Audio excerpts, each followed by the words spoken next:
Patuloy na nagbibigay serbisyo, pag-asa at saya. GMA Regional TV, kapuso ng bawat Pilipino.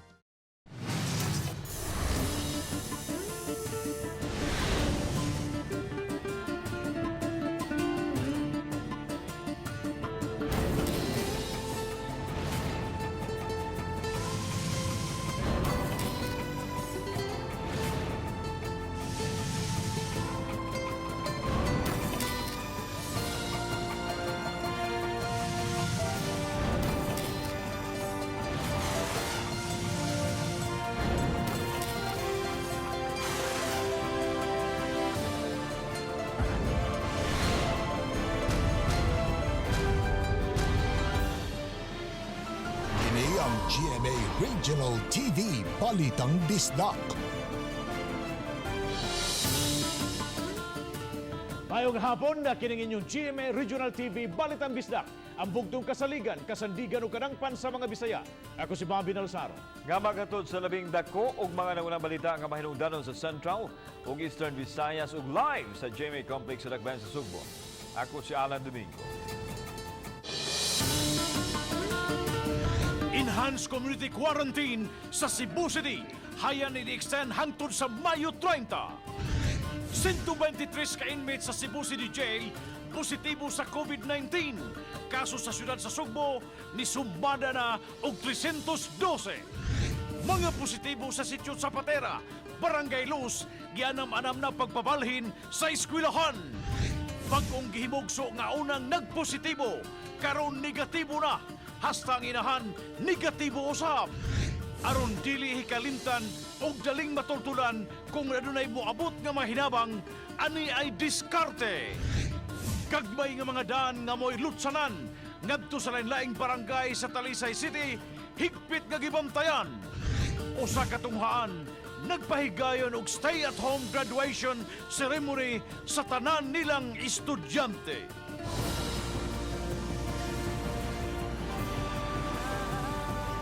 Kini ang GMA Regional TV, Balitang Bisdak.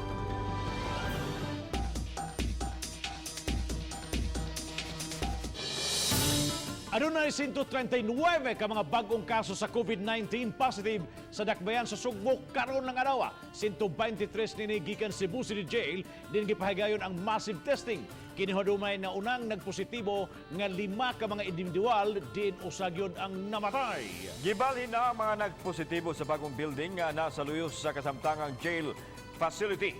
Samtang adunay bagong siyam ka mga kaso sa Labangon, sa Barrio Luz, Tulo, sa Sipadilla usa, Kasambagan usa, Inayawan usa, ug sa Cebu City Health Office Cluster Clinic dunay usa ka pasyente ang nagpositibo. Gipahibaw kini sa social media page ni Cebu City Mayor Edgardo Labella. Mga COVID positive sa sitio Zapatera, Barangay Luz, Cebu City, gipamalhin na ngadto sa eskwelahan sa ilang barangay.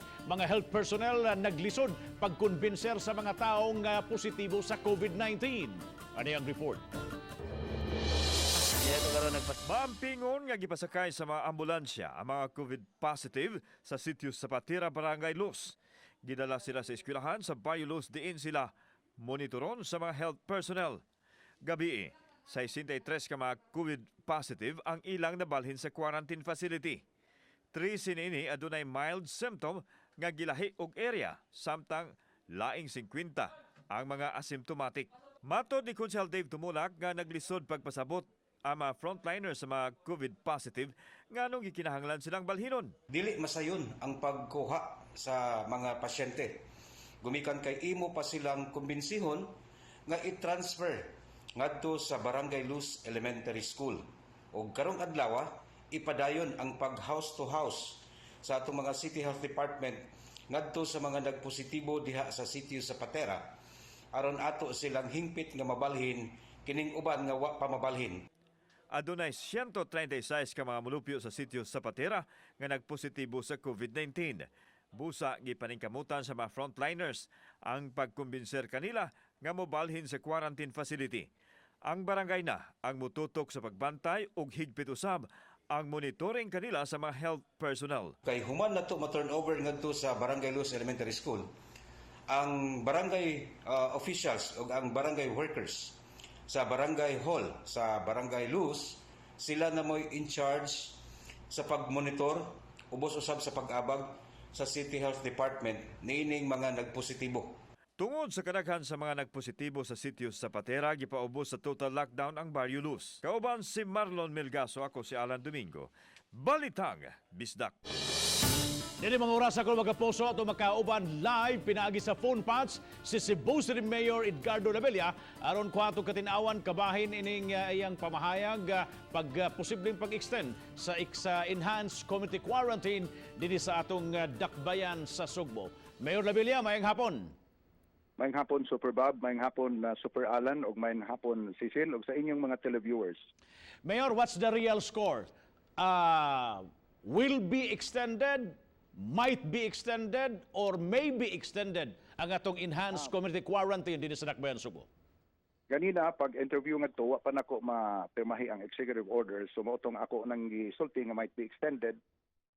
So eventually, atong ang napirmahan karon na ganina Super Bob, Alan o Cecil nga we will extend it until the 15th of May.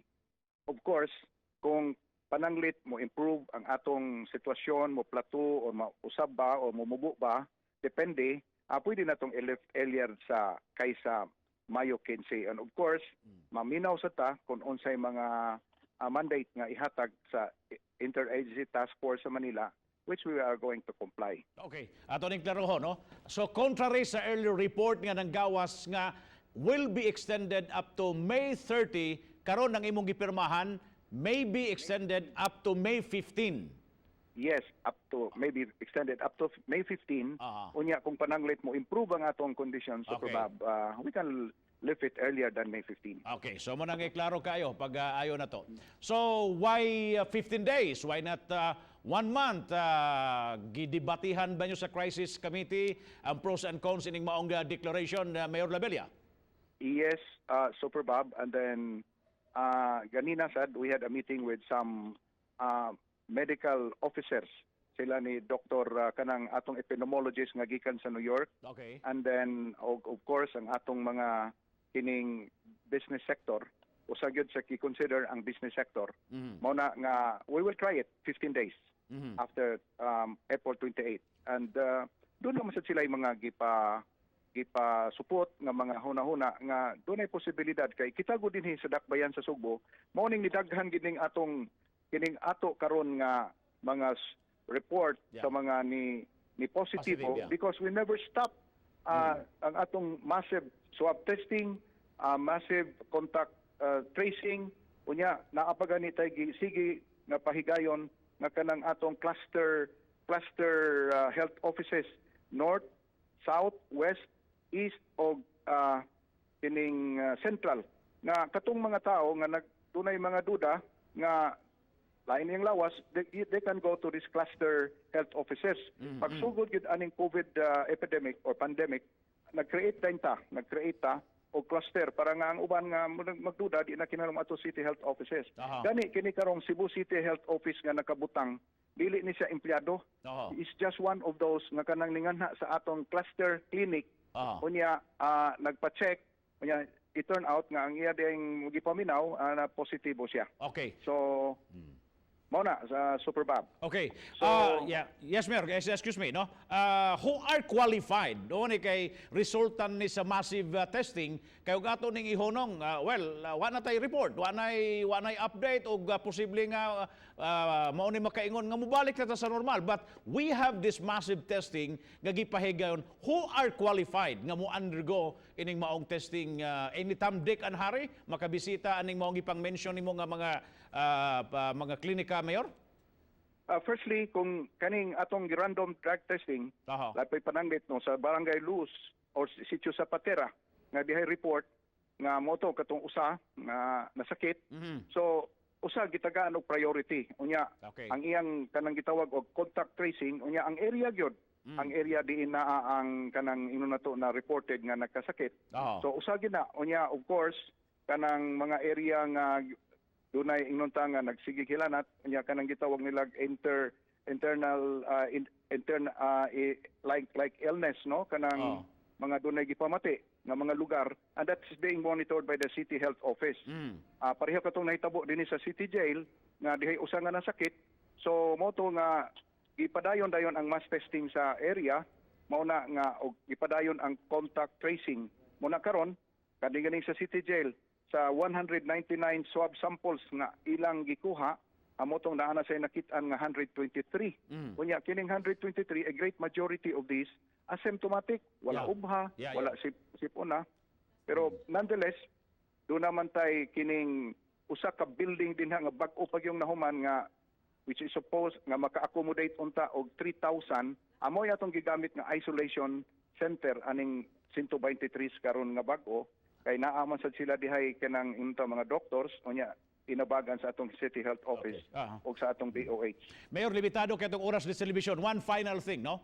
15 days, do we have enough supplies or maingunta on the part of the city government sa paghatag sa gikinahanglan sa mga tao nga apektado niining maong pandemic dinhi sa Dakbayan Sugbo lang?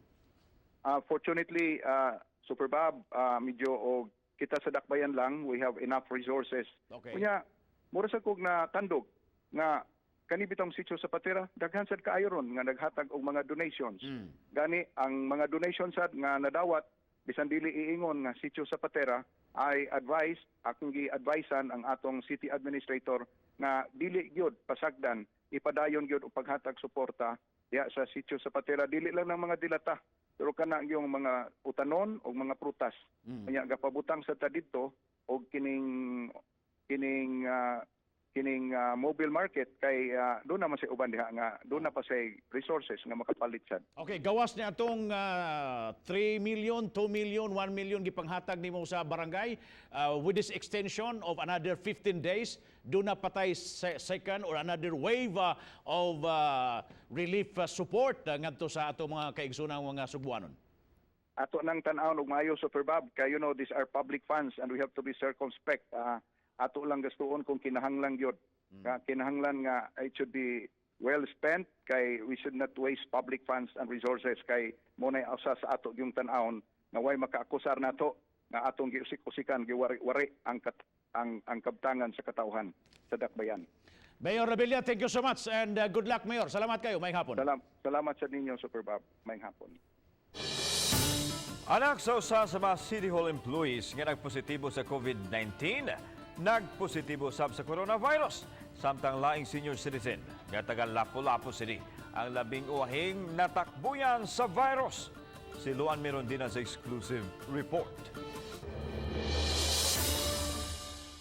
Kagahapon sa hapon, gibalikan sa mga sakop sa crisis management team sa Lapu-Lapu City ang panimay sa City Hall employee sa Sunrise Village sa Barangay Agos kinsa mo'y COVID-positive patient number 10 sa Dakbayan. Kini aron makuha ang 15 anyos nga anak lalaki sa naasoing City Hall employee kinsa nasutang nagpositibo usab sa COVID-19 aron madala dayon sa tambalanan. So, sana sila kabalay, no? Obviously, mo nagpasing natakdan siya. Saan ako na ito ini-ini? Kadang sa ba? Panahon.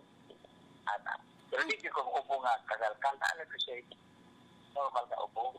Samtang laing 62 anyos nga babay nga taga Sitio Gabi, Barangay Gunob ang nagpositibo usab sa COVID-19. Mipahigayo na og disinfectioning sa dapit o gi-lockdown na ang mga panimay sa senior citizen nga pasyente. Ang atong i-lockdown na lang karon kaning sa Sitio Gabi na lang sa Gunob kay ang usa na-lockdown naman atong Sunrise Place for usa na lang atong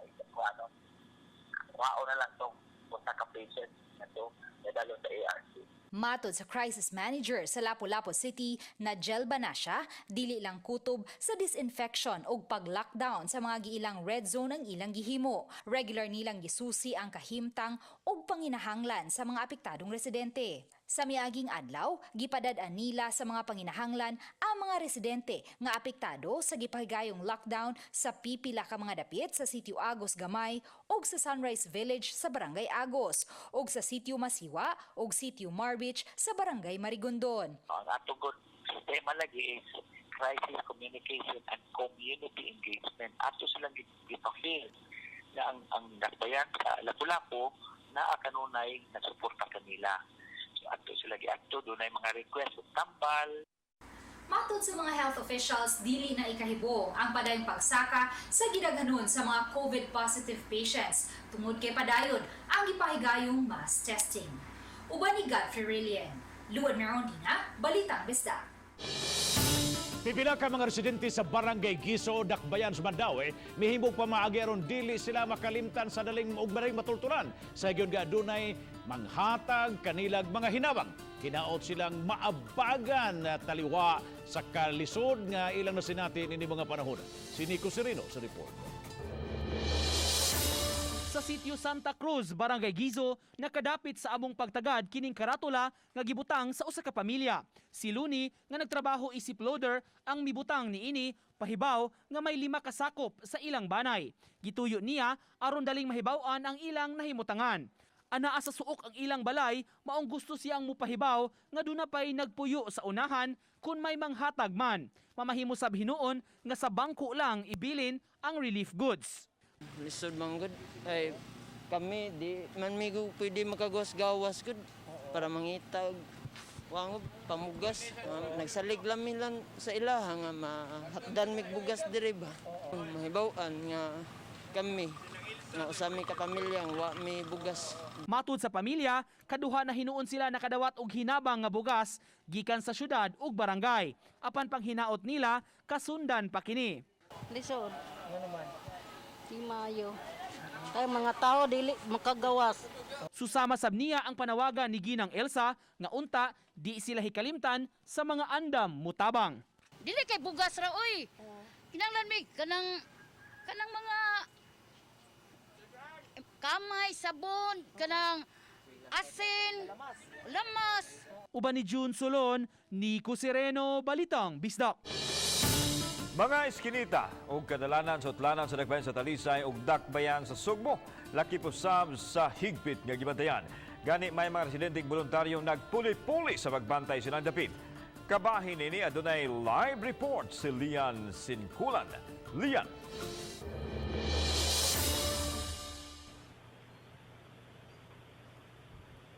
Lan gawas sa may Bulacau area sa Bacalso Avenue higpit usab nga gibantayan kini mga gagmayng dalan o iskina pasulod sa Dakbayan sa Talisay.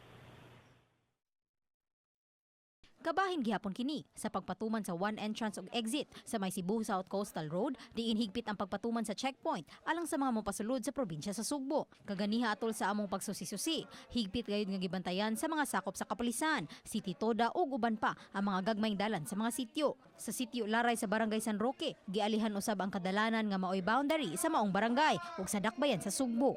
Mao na mga areas nga ginagamit sa mga tao. Kayo ba na magyano sakyanan sa diya sa Laray, we have 3 blocking areas, but naapoy Cebu City adto. Samtang higpit usab ang pagbantay sa sitio Dawi sa Barangay San Roque. Diin sa wang bahin lang niini, nahimutang ang sitio Dawi sa Barangay Tabunok nga may access usab pasulod sa Talisay City. Kaganiha, may usa ka lalaki ang nisuway pag-agi aron unta adunay ihatod sa Dakbayan sa Talisay. Apan gipasabot lang una siya sa mga nagbantay. Gani may uban sab nga voluntaryong mibantay na sa boundary. Ni volunteer lami. Bisag way sweldo. Kay amo kayuhan raman sa namuyo diri tanan. Lumulupyo ba. Kay kuyaw pinasakita. Yan ako tay mga anak. O ari jud sila manglusot nga kay wala may laing kanang syurkatanan.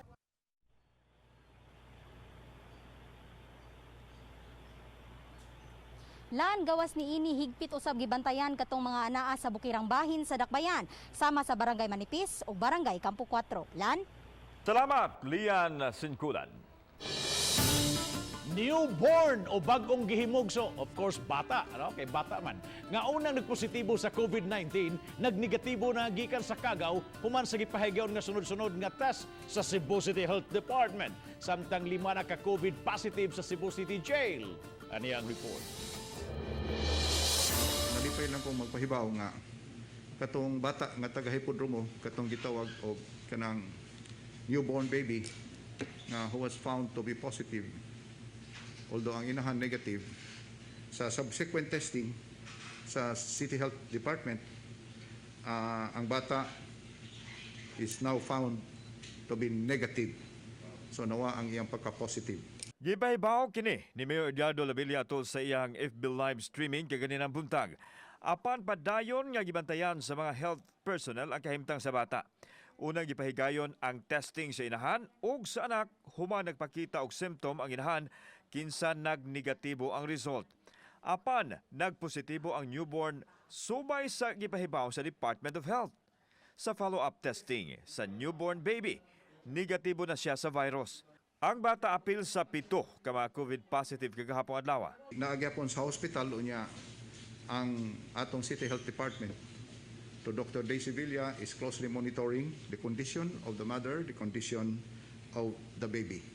Ang Department of Health miawhag sa mga buntis nga magstay at home kay kuyaw silang takbuyan sa COVID. Kinigubikan kay huyang ang ilang immune system, sanglit ang mga nutrients, gisuyop man usab sa mga bata nga naa sa taguangkan. The individuals who were identified as direct contacts of these positive patients are now being isolated, and anyone experiencing mild symptoms are given treatment and will be isolated. Kauban si Marlon Milgaso, ako si Alan Domingo. Balitang Bisdak.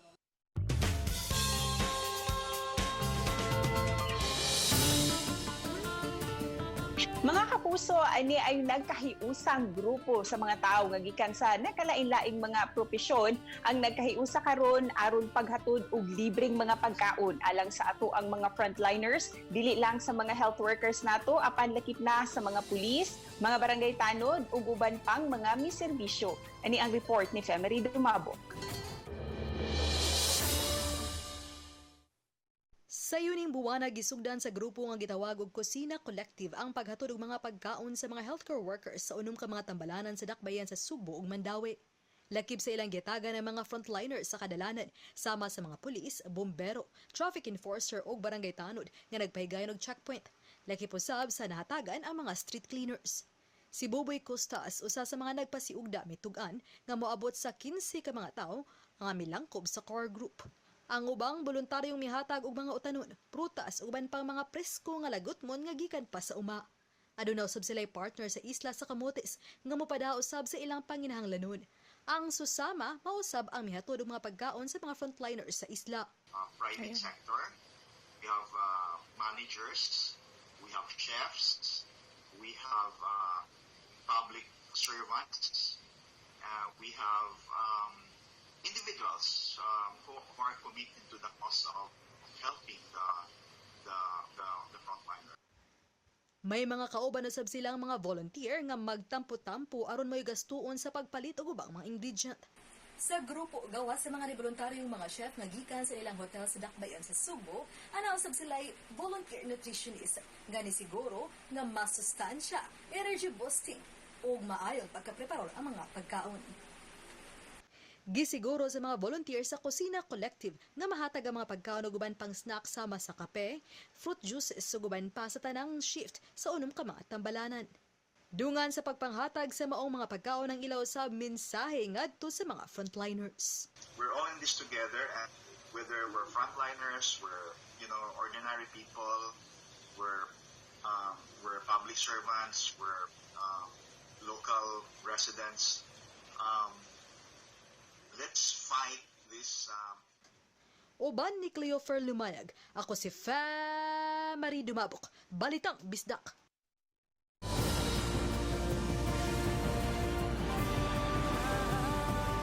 Kini ang GMA Regional TV Balitang Bisdak.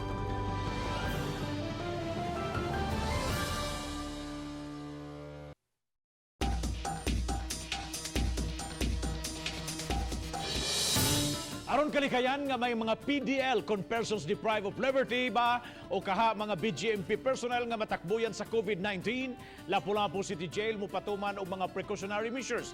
Ang Lapu-Lapu City Jail ang ikaduhang labing dakong jail facility Locop Region 7. Si Luan Mirondina sa report. Sukad Marso 16, temporaryong gipahunong ang dalaw sa mga kabanay sa mga PDL sa Lapu-Lapu City Jail. Gidili usab ang pagpatunol og mga pagkaon. Kami patunol sa food kay kuan magud kanang pag-disinfect sa mga sudlanan, delikado magud nga masudlan ang mga pagkaon nila sa mga disinfectant. So dili na noon makaon, so gibawal sa namo ang tunol sa ilang pagkaon sa sulod. Mga tambal og kwarta lang ang gitugutang mapahatod. Ug aron masigurong dili matakbuyan ang mga personnel nga mao'y mudawat sa mga gipada sa mga kabanay sa mga PDL, giputos og plastic ang reception area sa gawas nga bahin sa facility aron way direktang contact sa mga tawo gikan sa gawas. Ang atong pong kwarta, pagdawat ana sa atong personnel after disinfected na kwarta, ang ihatag sa atong mga PDL isang coupon. So ang kwarta is converted into coupon. Ang ilang gunitan sa sulod, purely coupon na nga may equivalent amount sa kwarta. Marso 20, mipatuman og national lockdown ang BJMP. Ang mga personnel nga gideploy sa gawas nga mo'y mudawat sa mga gipada alang sa mga PDL wala na tuguting makasulod. Samtang ang mga personnel nga anaa sa sulod wala na usab tuguting makagawas. Apan kay padayon man ang pagsulod sa mga new committals, nagpabarog og laing usa ka istruktura ang Lapu-Lapu City Jail, pinaagi sa abag sa Lapu-Lapu City Government aron didto temporaryong ibutang ang mga bag-uhay lang nasulod sa jail facility.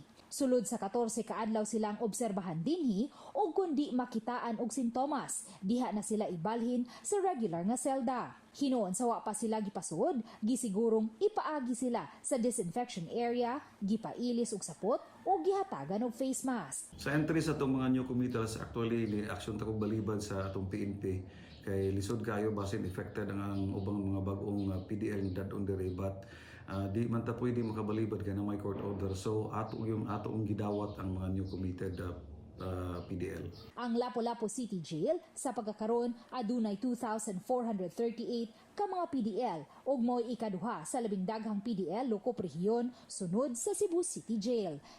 Tungod sa kainit sa panahon o kahagipot sa mga selda, dili malikayan nga adunay pipila nga makasinati og gubo ug sipon.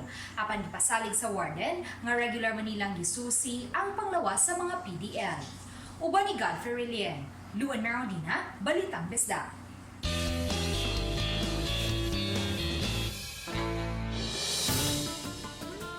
Stay-at-home graduation ceremony ni himong posible sa usa ka tunghaan aron lang mahatagan og katumanan ang damgo sa kabataan. Atong sayran pinaagi ni ining report.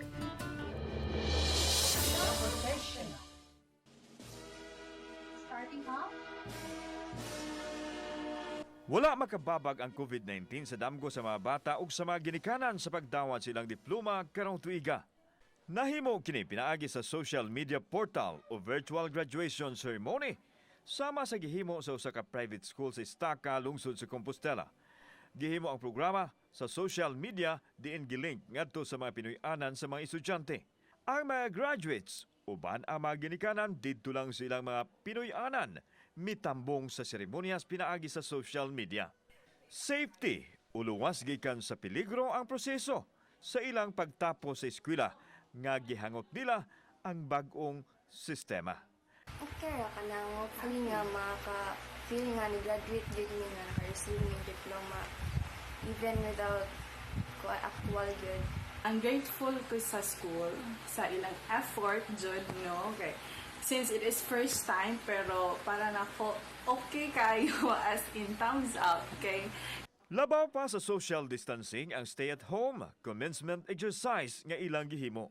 Through this way, sa kaninga paagi, nakalipay mi sa mga bata, which is the least that we can give to is their anxiety, sa ilaha sigurong kagool karon together with the parents. Nagpakita ng kini nga walay makababag sa damgo sa mga bata nga makaangkon og maayong ugma. Congratulations, graduates! So, mahinaot mi kung ma-earlier ang pag-leave sa ECQ, basin posible pa nga makapasok yun sila in the real graduation. Kauban si Marlon Milgaso, ako si Alan Domingo. Balitang Bisdak.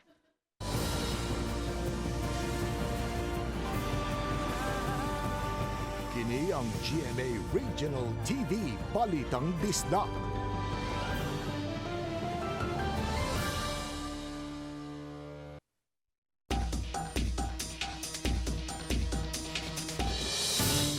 Sa dakbayan sa Naga, ipatuman ang sugod sa adlaw Domingo ang Expanded Enhanced Community Quarantine Day. Base sa Executive Order 100, suspendido na sa adlaw Domingo ang paggamit sa mga home quarantine pass. Stay-at-home policy higpitan usab nga ipatuman sa mga panimay.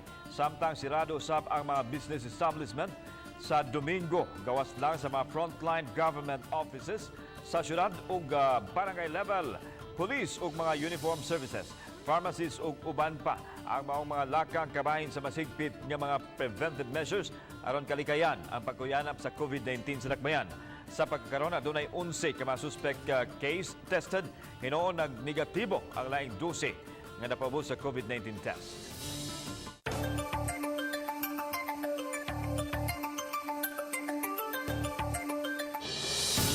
Daghang salamat sa mga kapuso nato apil nang nasa gawas sa nasod nga nikisayod sa mga dagkung o mga nagunang balita sa rehiyon. Ako si Alan Domingo. Ang inyong balita, ang abong balita, tungod kay matag lokal nga balita mahinungdanon. Kinang inyong GMA Regional TV, Balitang Bisdak, buong puso para sa Pilipino.